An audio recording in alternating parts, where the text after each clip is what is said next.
आप सभी का आपके चैनल स्टडी केंद्र पर एक बार फिर से स्वागत है। आज मैं होम साइंस का CUET BA का पिछले वर्ष का पेपर जो 2022 में आपका पेपर हुआ था उसको लेकर हाजिर हूँ।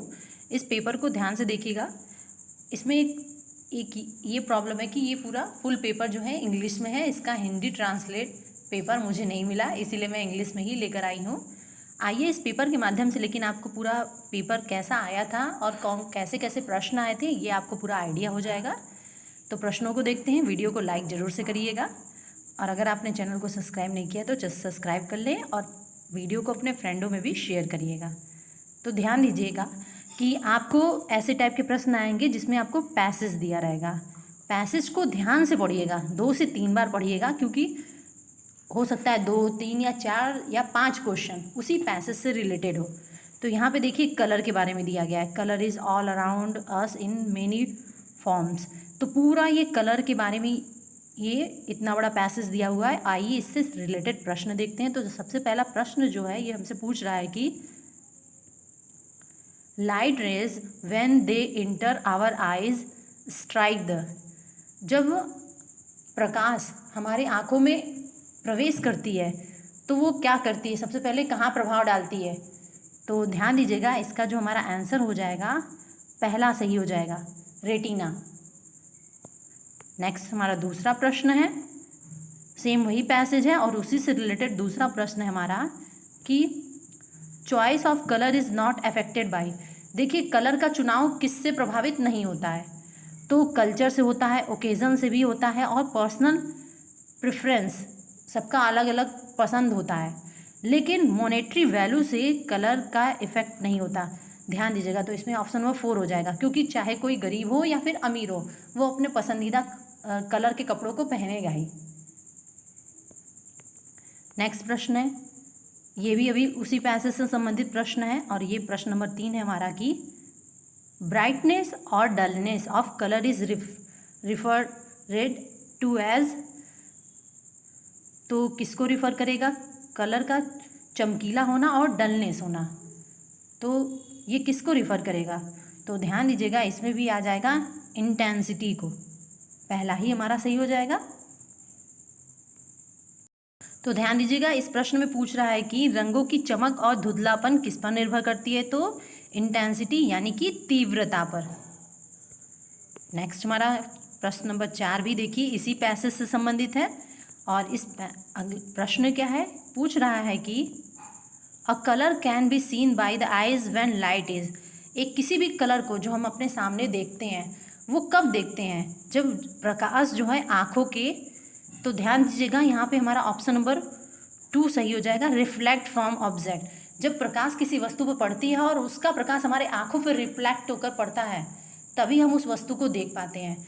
अगर ये नियम काम नहीं करता तो हम अंधेरे कमरे में क्या आप किसी चीज़ को देख पाते हैं? नहीं। क्यों? क्योंकि प्रकाश आपके आंखों पर पड़ती नहीं और वस्तु से रिफ्लेक्ट होकर नहीं आती, तो आपको कोई भी चीज़ नहीं दिखती है। आइए नेक्स्ट प्रश्न को देखते हैं। हमारा अगला प्रश्न है, ये प्रश्न नंबर 5 है, उसी पैसेज से संबंधित प्रश्न है। पूछ रहा है कि which of the following colour is not the part of web jure. तो यहाँ पे ध्यान दीजिएगा, इसका आप फुल फॉर्म देख लीजिए। वी से क्या है, तो वायलेट कलर। आई से क्या है, इंडिगो। बी से ब्लू। जी से ग्रीन। वाई से येलो। ओ से ऑरेंज और आर से रेड होता है। तो ग्रीन, रेड और येलो तो आया, लेकिन रस्ट ये नहीं आया। तो ये हमारा ऑप्शन जो है सही हो जाएगा कि ये विबग्योर का पार्ट नहीं है। नेक्स्ट प्रश्न पे आइए। अब देखिए ये दूसरा पैसेज दिया हुआ है और ये पैसेज जो है ह्यूमन रिसोर्स डेवलपमेंट से रिलेटेड है। ये आपके कोर्स में भी, आपके सिलेबस में भी था। तो अब इससे रिलेटेड देखिए ये प्रश्न क्या पूछ रहा है कि ये हमारा प्रश्न है 6 नंबर प्रश्न है। पूछ रहा है कि human resource development department also has the key responsibility of. देखिए जो ह्यूमन रिसोर्स डिपार्टमेंट है वह यह भी रिस्पॉन्सिबिलिटी, एक चाबी है किस रिस्पॉन्सिबिलिटी का। तो ध्यान दीजिएगा, ह्यूमन रिसोर्स डिपार्टमेंट जो है यहाँ पे ऑप्शन नंबर 3 सही हो जाएगा, करियर का, काउंसलिंग का और गाइडेंस का। यानी इसके माध्यम से आप अपना जो है करियर बना सकते हैं, काउंसलर बन सकते हैं और साथ ही साथ गाइडेंस देने वाले भी बन सकते हैं। ये तीनों काम ये करता है। नेक्स्ट प्रश्न है, इसी पैसेज से रिलेटेड है। तो कह रहा है कि training is not the systematic development of, ध्यान दीजिएगा, ट्रेनिंग जब हम HR यानी ह्यूमन रिसोर्स डेवलपमेंट का जब ट्रेनिंग लिया जाता है उसके अंतर्गत इसमें से क्या जो है वो उसका पार्ट नहीं है डेवलपमेंट, ट्रेनिंग डेवलपमेंट का। तो एटीट्यूड्स तो है, नॉलेज भी है और स्किल भी है, लेकिन इमोशन नहीं है। तो यहाँ पे ऑप्शन नंबर 4 हमारा सही हो जाएगा कि training is not the systematic development of emotion. Next, ये भी देखिए इसी जो है पैसेज का ही फॉर्म है। तो ये प्रश्न है कि लिस्ट फर्स्ट को लिस्ट सेकंड से मैच करना है। तो ध्यान दीजिएगा, यहाँ पे हमें दे रहा है कि, तो ध्यान दीजिए यहाँ पे लिस्ट फर्स्ट को लिस्ट सेकंड से मैच करना है। तो इसमें क्या हो जाएगा कि necessity of training and development, तो ये किससे संबंधित हो जाएगा, तो ए जो है 4 से संबंधित हो जाएगा, ग्रुप डिस्कशन से। Common technique of training and development, ये किससे संबंधित हो जाएगा, तो ये हो जाएगा retain right employee for right job. और जो सी है training is systematic development of, तो ये किससे संबंधित हो जाएगा, ये सामने ही 3 से संबंधित हो जाएगा कि राइज स्टैंडर्ड ऑफ परफॉर्मेंस। और important function of HR profession का क्या है, तो ये हो जाएगा 2 से मैच हो जाएगा कि एटीट्यूड्स, नॉलेज एंड स्किल। ये जो इम्पॉर्टेंट फंक्शन HR का मेन कार्य क्या होता है, तो एटीट्यूड्स लाना, नॉलेज को बढ़ाना और कौशल का विकास करना। ध्यान दीजिएगा, एटीट्यूड्स का मतलब यहाँ पे क्या होगा कि प्रभाविता, आपके कार्य करने का तरीका जिससे लोग प्रभावित हों। तो यहाँ पे कौन सा ऑप्शन हमारा सही हो जाएगा, तो ऑप्शन नंबर 3 सही हो जाएगा। आइए नेक्स्ट प्रश्न को देखते हैं। ये भी इसी पैसेज से संबंधित प्रश्न है। प्रश्न है कि common techniques of training and development include, देखिए कॉमन टेक्निक में कौन से और जो ट्रेनिंग दी जाती है में कौन से क्या क्या चीज़ें इंक्लूड की जाती हैं, क्या क्या चीज़ें शामिल की जाती हैं, तो शेमिंग नहीं शामिल किया जाता है, केस स्टडी भी शामिल नहीं किया जाता है और ना ही पनिशमेंट शामिल किया जाता है। यहाँ पे ऑप्शन नंबर 4 हमारा सही हो जाएगा। इंसेंटिव्स यानी प्रोत्साहन को ट्रेनिंग में शामिल किया जाता है, ताकि अगर किसी को कोई चीज़ नहीं आ रही है या फिर करने में झिझक रहा है तो उसको प्रोत्साहित किया जाता है ताकि वो कर सके। नेक्स्ट प्रश्न ये भी इसी पैसेज से संबंधित है। तो इसमें कह रहा है कि career preparation to be HR profession requires, अगर HR प्रोफेशन में करियर बनाना है तो क्या क्या आपके अंदर गुण होने चाहिए। तो देखिए यहाँ पे हैविंग अ फैमिली, तो फैमिली तो सबके पास होता है। तो clarity of goals and work ethics, efficiency in time and management, vision and goal of department and team and reorganisation, dietary plant और डेली लिविंग। तो ध्यान दीजिएगा, इसमें फैमिली तो सबके पास होती है तो ये इसमें शामिल नहीं होगा और option number D diet plan भी इसमें नहीं आएगा। तो हमारा B, C और D सही हो जाएगा। तो B, C और D ऑप्शन किस में है, तो यहाँ पे दूसरे में है B, C और D, तो ये सही हो जाएगा।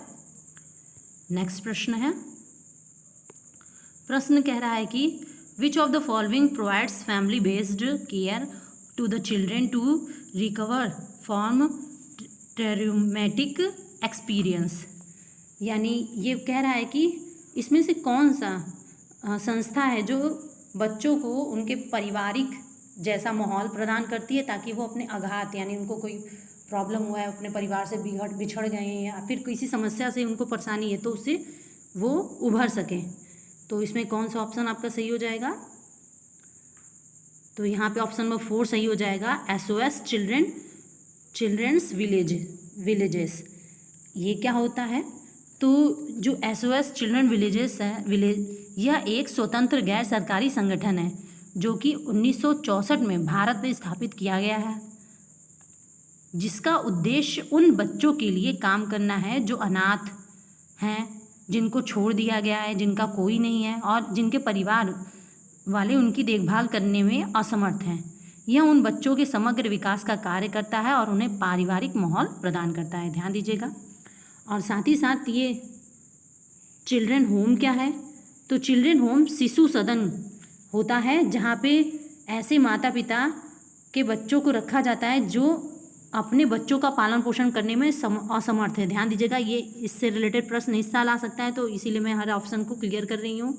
और ऑब्जर्वेशन होम्स क्या होते हैं, तो ये ऐसे घर हैं जो, या फिर हम इनको ऐसी संस्था कह सकते हैं जहाँ उपेक्षित एवं औपचारी, यानी जिनको समाज ने परित्याग कर दिया है, छोड़ दिया है, जिनको समाज के लोग पसंद नहीं करते हैं, ऐसे किशोरों को कुछ सप्ताह के लिए या फिर जब तक उनका मतलब कोई केस चल रहा है या फिर कोई मामला उनके ऊपर आरोपित हुआ है तो निर्णयन निलंबित रहने तक रखा जाता है।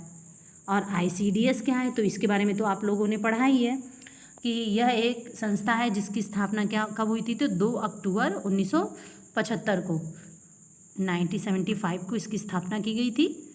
और ये महिला और बाल विकास मंत्रालय द्वारा शुरू किया गया था, एकीकृत बाल विकास योजना। और ये 6 वर्ष तक की उम्र के बच्चों, गर्भवती महिलाओं तथा स्तनपान कराने वाली महिलाओं के स्वास्थ्य, पोषण एवं शैक्षणिक सेवा प्रदान करता है, ध्यान रखिएगा। तो आइए, इन सब टॉपिक को मैंने क्लियर कर दिया। नेक्स्ट प्रश्न है हमारा कि one of the following initiatives has provision for 8 years education for all children including those with disabilities। तो इसमें क्या हो जाएगा, कौन सा ऑप्शन हमारा सही होगा, तो इसमें पूछ रहा है कि वन ऑफ द फॉलोइंग, तो यहाँ पे प्रश्न पूछ रहा है कि वह कौन सी संस्था है जो 8 साल की शिक्षा का प्रावधान करती है हर प्रकार के बच्चों को देने के लिए। तो यहाँ पे ऑप्शन नंबर ए सही हो जाएगा, सर्व शिक्षा अभियान, जिसे हम SSA कहते हैं। नेक्स्ट प्रश्न है हमारा कि the central agency which is constituted by government of India to set up guideline for adoption to safeguard the welfare and rights to the its rights of children is, तो पूछ रहा है कि वह कौन सी एजेंसी है जो government की गाइडलाइन के आधार पे बच्चों का एडॉप्शन करती है, उनकी सुरक्षा करती है और उनके भलाई के लिए और बच्चों के अधिकारों के लिए कार्य करती है। तो ध्यान दीजिएगा, यहाँ पे जो है ऑप्शन नंबर 3 सही हो जाएगा, कारा क्या है, यह भारत सरकार के महिला एवं बाल विकास मंत्रालय का एक स्वायत्त और वैधानिक निकाय है, ध्यान रखिएगा। और इसकी स्थापना कब हुई थी ये भी याद रखिएगा, हो सकता है इस बार पूछ ले, तो 1990 में। और यह 2015 के तहत एक वैधानिक निकाय है जो भारतीय बच्चों को गोद लेने के लिए और नोडल निकाय के रूप में कार्य करता है। नेक्स्ट प्रश्न है कि difficulties of movements due to damage of bones, joints and musculars in term age, तो इसको क्या माना जाएगा, तो यहाँ पे ऑप्शन नंबर ए सही हो जाएगा, लोकोमोटर डिसेबिलिटी। नेक्स्ट है हमारा प्रश्न है कि the vision of providing family based care to orphan and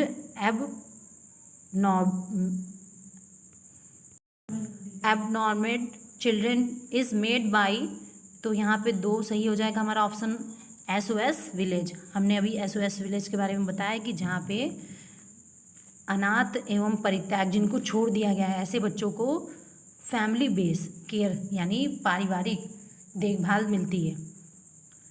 next प्रश्न है कि self employment opportunity available to a person after studying human development is, तो इसमें कौन सा सही हो जाएगा, ध्यान दीजिएगा। तो इसमें फोर्थ आपका सही हो जाएगा कि काउंसलर इन हॉस्पिटल। नेक्स्ट है, in India after a massive earthquake, organization that will provide immediate assistance with emergency relief to children is, तो यहाँ पे ऑप्शन नंबर 1 सही हो जाएगा, नेशनल सर्विस स्कीम, NSS। कह रहा है कि भारत में अर्थक्वेक के बाद कौन सा संस्था जो है वो तुरंत उनकी सहायता के लिए इमरजेंसी में बच्चों की सुरक्षा के लिए लोगों को भेजेगी, तो कौन भेजेगा, तो नेशनल सर्विस स्कीम। नेक्स्ट प्रश्न है, देखिए चिन्ह से रिलेटेड आ गया कि identify the standardisation mark in the picture given below. तो ये कौन सा मार्क है, ये मैंने आपको वीडियो में पढ़ाया हुआ था, तो ये है ऑप्शन नंबर 2 सही हो जाएगा, हॉलमार्क। नेक्स्ट है, प्रश्न कह रहा है कि which of the following skill is not required to work in the field of care and maintenance of fabric. तो ध्यान दीजिएगा, इसमें आपका ऑप्शन नंबर 3 सही हो जाएगा, knowledge of human resource and ability to work with resource, ये option आपका सही हो जाएगा। नेक्स्ट प्रश्न है, कह रहा है कि द सेक्टर विच ले more stress on aesthetic and finishing of cloth is. तो ध्यान दीजिए, इसका मतलब हुआ कि कौन सी ऐसी संस्था है जो कपड़ों के सफाई पे और क्लीननेस पे ज़्यादा ध्यान देती है, तो होटल, हॉस्टल, हॉस्पिटल और स्कूल। तो यहाँ पे 2 ऑप्शन सही लग रहा है, हॉस्पिटल में भी सफाई पे ज़्यादा ध्यान दिया जाता है और स्कूल पे भी सफाई पे ज़्यादा ध्यान देता है। तो लेकिन अब मेरे हिसाब से तो मैंने यहाँ पे ऑप्शन नंबर 4 सेलेक्ट कर दिया, स्कूल। अब NTA के ऊपर है कि उसने इसका कौन सा आंसर सेलेक्ट किया हो। इन दोनों जगह पे सफाई पे विशेष ध्यान दिया जाता है, साफ सुथरे कपड़े पहनने के लिए। नेक्स्ट प्रश्न है कि involvement to operator in washing machine in which required in. तो इसमें कौन सी रिक्वायर्ड होती है वॉशिंग मशीन में, तो ऑप्शन नंबर 3 सही हो जाएगा, फुल्ली ऑटोमेटिक मशीन। अर्थात इस प्रश्न में पूछने का प्रयास किया जा रहा है कि किस मशीन में मनुष्य की ज़रूरत नहीं है, वो सेल्फ ऑपरेट हो सके, तो automatic machine, fully automatic machine. Next प्रश्न है कि the professional who interpret their research to creative idea into apparel and then offer new style to the public are called. तो इनको क्या बोलेंगे, तो ध्यान दीजिएगा, इनको डिज़ाइनर बोलेंगे। ये मैंने क्वेश्चन में कम्युनिटी में आपसे पूछा भी था, और देखिए ये प्रश्न आया भी है, जो अपने न्यू डिज़ाइन पब्लिक के सामने प्रकट करते हैं और जो फैशन बन जाता है, तो वो कौन लाता है, तो डिज़ाइनर, इसीलिए उनको फैशन डिज़ाइनर बोला जाता है। आइए नेक्स्ट क्वेश्चन को देखते हैं, विच of the following method of washing is used for front loading machines. तो इसमें ऑप्शन नंबर जो है हमारा 2 सही हो जाएगा, टम्बलिंग। नेक्स्ट प्रश्न है हमारा, when lines made to form an enclosed area it is called. Meaning कि लाइनों से घिरा हुआ एरिया को हम क्या कहेंगे, तो लाइनों से घिरा हुआ एरिया क्या होगा, तो देखिए कोई ना कोई शेप बनेगा, ये भी लाइनों से घिरा हुआ एरिया है, ये भी लाइनों से घिरा हुआ एरिया है, तो हम इसे क्या कहेंगे, ऑप्शन नंबर 1 हमारा सही हो जाएगा, शेप। नेक्स्ट प्रश्न है हमारा, प्रश्न है कि market that are segmented on the basis of cities state and regions are called.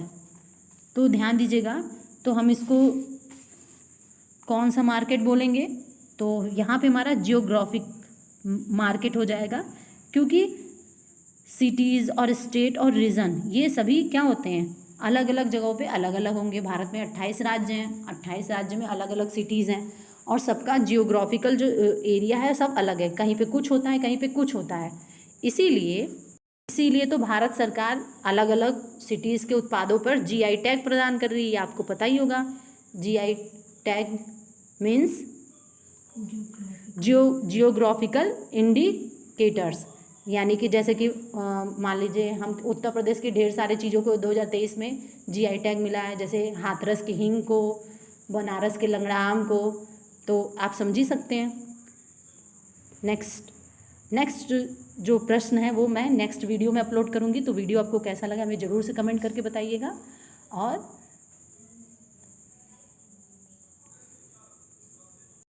तो ध्यान दीजिए, इस वीडियो को देखने के बाद आप कुछ टॉपिक को तो अच्छे से तैयार कर लीजिएगा ताकि आपका एग्ज़ाम अच्छा जाए।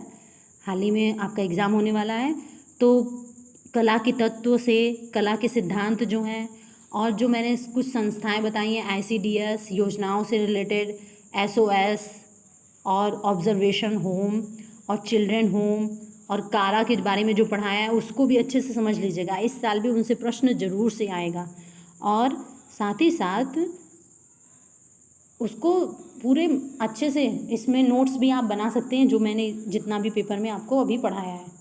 तो हमें कमेंट करके ज़रूर से बताइएगा आपको वीडियो कैसा लगा, हेल्पफुल है या नहीं।